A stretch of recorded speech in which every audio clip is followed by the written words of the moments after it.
भेटणं कठीण आहे. आणि ज्यांचे लग्न राहिले दादांनो तुम्हाला बी हात जोडू नये. तुम्ही लय काळी आहे, लय गोरी आहे, लय जाडे, लय पातळे, लय उचेली, लय बुटी असं म्हणतच बसायचं नाही. लय स्कॉर्पिओच्या इनवाच्या नादीत लागायचं नाही. स्कॉर्पिओच्या इनवाच्या नादी लागलं हाय ते टेम्पटेम सुद्धा निघून जाईल. म्हणून लय फॉर्च्युनर स्कॉर्पिओ इनवा म्हणतच बसायचं नाही. भेटन ते डुकटका धरायचं. आणि ज्यांचे लग्न झाले त्यांना बी हात जोडून विनंती आहे, त्यांना तुम्ही चांगलं सांभाळा. महिला मंडळ लक्ष असू द्या, मी तुमच्याकडून बोललो बरं काय. बचत गट लक्ष असू द्या, मी तुमच्याकडून बोललो बरं काय. आणि तुम्ही जर हा दृष्टांत लक्ष देऊन ऐकला तर तुमचे नवरा बायकोचे कायमचे भांडणं फिटतील. तुमचे कायमचे भांडणं फिटायला मला माझ्याकडलं या दृष्टांत लक्ष जरी देऊन ऐका ना. फक्त मग कीर्तन लांबल्या मला खाली हातान जाऊ देऊ नका. तसं काय नाही. सोलापूर जिल्ह्यात मग कीर्तन होतं. कीर्तन झालं, मी खुर्ची बसलो आणि महिला मंडळी रांग धरली. 500-500 देऊ लागले. पाया पडायला 500-500 द्यायला.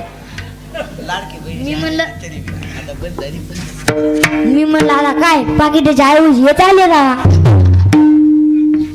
तिथे पाया पडायला दक्षिण द्यायला, पाया पडायला दक्षिण द्यायला.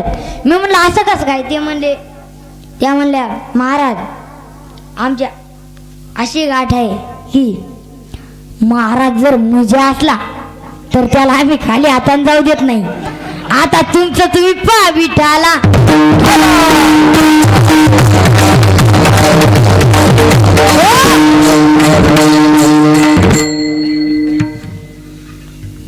तसं तर गडी माणसाने बाय माणसासोबत कधीच वाद घालू नये, भांडणं करू नये किंवा वाद घालू नये. बरं, गडी माणसाच्या बाई माणसे भांडण लावले हा समज कोणाची बाजू घेतो. बोला, कोणाची बाजू, महिलाची का पुरुषाची. हा बोला ना, मुकी आहेत का काय. कोणाची बाजू घेते, महिलाची. महिलाची. त्याच्यामुळे गडी माणसा बाई माणसासोबत कधीच वाद घालू नये. एकदा असं झालं, एका गावात सप्ताह जाऊन 36 वर्ष झाले आणि एका व्यक्तीत, त्याच गावातले एका व्यक्तीत लग्न होऊन सुद्धा 36 वर्ष झाली. म्हणजे सप्त्याची स्थापना आणि लग्न एके दिवशी होत. महाराज त्या गावचा असा नियम होता, 7-9 कीर्तन आणि 9ला भोजन. अख्खं गाव कीर्तनला यायचं. पण हा पट्या 36 वर्षात एकदा सुद्धा कीर्तनला आला नाही. त्याची बायको परमार्थिक घातल्यामुळं तिनं आग्रह धरला, अख्खं गाव कीर्तनला येईल आणि तुम्हीच येणार. बायकोनं आग्रह केल्यामुळे हा गडी आला कीर्तनला. आणि त्या दिवसच्या महाराजांना कीर्तनात सांगितलं, बाई माणसाच्या अंगात 36 नखरे असतात. महाराज या पाट्यानं कीर्तन जोडलं, 36 नखरेच घेऊन घरी आला. गडी तसा नखऱ्याचाच होता म्हणून नखरे घेऊनच घरी आला. घरी गेला, घरी गेलं त्याला केलं सुरू. आपल्या लग्नाला 36 वर्ष झाले आणि महाराज म्हणले बाई माझ्या अंगात 36 नखरे असतात. तो ह्या 36 वर्षात या 36 नखऱ्यातला एकतरी नखरा दाखवायचा. कुठं तुले दाखव, एकतरी नखरा दाखव, एकतरी नखरा दाखव. महाराज त्याची पत्नी वैतागून गेली. कोणला वैतागून गेली, कोणला, मालकाला. आणि त्या ती त्या महाराजाकडे गेली. महाराजाला म्हणली, महाराज तुम्ही काय सांगून ठेवलं. तुम्ही म्हणले बाई माझ्याच्या अंगात 36 नखरे असतात आणि माझ्या मालकानं मला वैताग दिलाय. एकतरी नखरे दाखव, एकतरी नखरे दाखव. ते महाराज साधे सुधे नव्हते महाराज. ते महाराज म्हणले असं होय, काय टेन्शन घेऊ नका माऊली. आज करा का निघ गेला का ना म्हणतर त्याची पत्नी आली घरी. आणि सकाळी उठले केलं सुरू, एकतरी नका जाग, एकतरी नका. त्याची पत्नी म्हणली आपले तसेच शेतातली कामं राहिलेत, तुम्ही जा, मी येते मागून डबा घेऊन. तो म्हणला ठीक आहे, पण येताना एकतर नकरा घेऊन येतो. ती म्हणाली ठीक आहे. महाराज त्याच्या पत्नीनं मस्त असा बेत केला. काय बेत केला? आंबाड्याची भाजी, बाजऱ्याची भाकर, आणि त्याची भाकरी बांधल्या, पाण्याला कोळंब घेतलं, निघाली. आणि रानात जाताना, शेताकडे जाताना अशी एक नदी होती. त्या नदीत 12 महिने पाणी राहील. त्याची बायको त्या नदीवर गेली, 2 मासे धरले, गेली शेताकडे. या पाट्याचा नागर सुरू होता, गेली आणि ते 2 मासे त्या नांगरटीत टाकले आणि त्याला आवाज दिला, वैव आपल्या नांगरटीत मासे निघालेत. तो म्हणला पागल झाली काय? अशा वैशाखाच्या महिन्यात नांगरटीत कुठे मासे निघत असतात वय सरजा राजा? त्याची बायको म्हणाली खरंच निघालेत.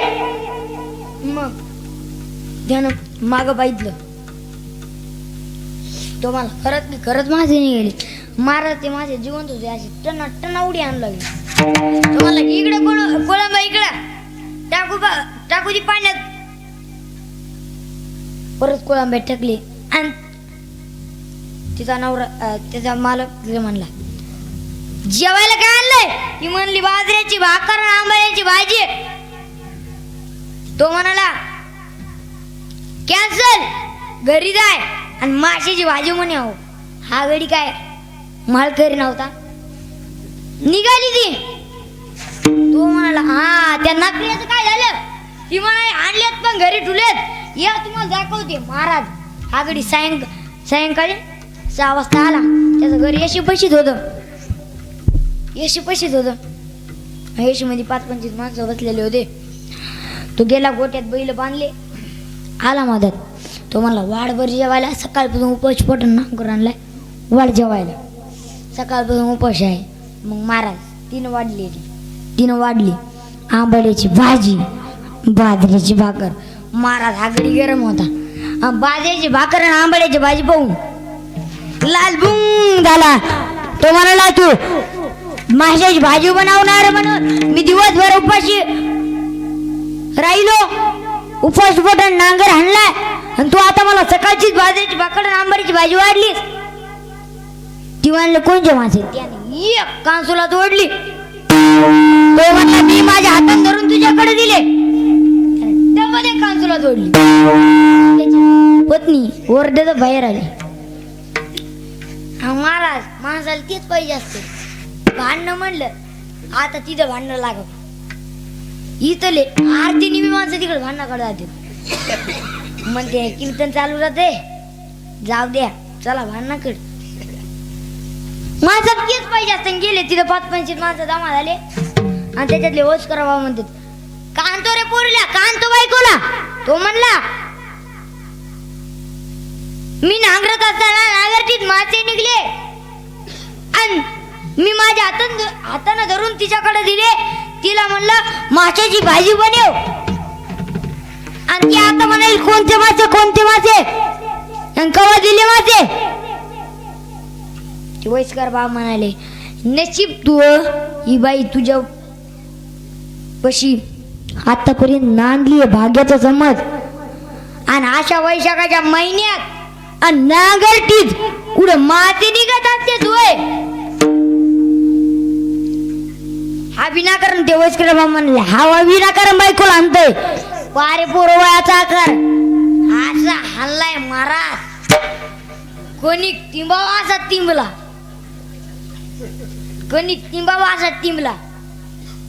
शेवटी त्याची बायकोच मदत घेतली. जाऊ द्या सोडा, शेवटी माझा नवरा आहे. सोडला, हाताला धरलं, घरात आणलं, बसेल. ती म्हणली वाढू का जेवायला? वाढ उपास बडा ना सगळ्या बघून नांगर आणलाय आणि कार्याला जेवण म्हणला. तरी गावकऱ्याने पण अंगाचा गुळगुळा करून टाकलाय. वाढ जेवायला वाढ. आता खरी गमत लक्ष देऊ नये का? मग तिने वाढली माशाची भाजी. तो म्हणला माझे कुठून आणले माझे? ती म्हणली आपल्या नांगर किती माडा हिता आवाज कडक झालता, त्याचा बारीक झालता. मग त्याचा आवाज कडक होता आणि हिचा बारीक होता. आता ही रुबाबत होती. ते म्हणलं माझे कुठून आणले होते? ती म्हणली आपल्या नागरिकीतले. तो म्हणला मग अशीच का नाही आवडले? ती म्हणली तुम्हीच म्हणले 3 दिवसापासून वैताग दिलता, तुम्हीच म्हणू लागले एक तरी नकर दाखव, एक तरी नकर दाखव. हा झाला एक नकरा, आज 35 शिल्लक आहे का? आहे दाखवायचे का? तो म्हणला ना ग आहे, उद्या उठ पंढरपूरला जातो विठाला.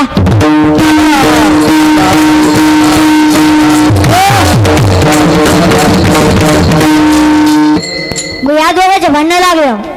असं म्हणून कोणाची बाजू घेतलो? महिलाची. त्याच्यामुळं गडी माणसाने बाई माणसोबत कधीच वाद घालू नये किंवा भांडणं करू नये. तसं तर माणसाने 6 गोष्टी चुकून करायच्या नाही. 3 सांगतो, पुन्हा कधी योग घालतो, पुन्हा 3 सांगतो. पहिली गोष्ट म्हणजे नारी कलोहम. गडी माणसाने बाई माणसोबत कधीच वाद घालू नये. कुमित्र पोषणम. भामट्याला कधी पाठिंबा द्यायचा नाही. दुर्जन संगम. आणि दुर्जनाचा संघ कधी धरायचा नाही. या झाल्या 3. पुन्हा कधी योग आला तर पुन्हा 3 सांगतो विठाला.